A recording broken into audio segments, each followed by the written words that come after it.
জিন্দিগি মানে বিল্ডিং, জিন্দিগি মানে 30 শতক জমি।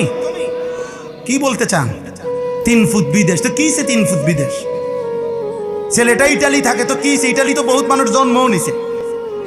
হ্যাঁ, আপনার ফুট তো 28 বছর বয়সে না গেছে ইটালি, যাতে ফইলের তো ইটালি।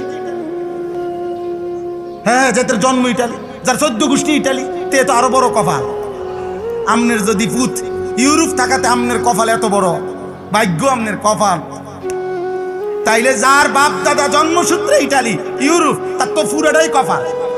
তার নাকও নাই, চোখও নাই, ঠোঁটও নাই, মুখও নাই, পুরাটা কপাল। কপালের কারণে চোখ নাক কান হয়তো অন্য জায়গায়। পাগলামি করেন মিয়া, আমি বিদেশের বিরোধিতা করছি না, ইটালি হারাম বলছি না, ইউরোপকে হারাম বলি নাই বেটা। কিন্তু এক মুসলমান, এক ইমানদার, আপনার জীবনের সফলতা, আপনার জীবনের সার্থকতা আপনি টাকা, সম্পদ, বিদেশ, বিল্ডিং, দালান, ব্যবসাকে বললেন কেন? এটা না আমার বলা।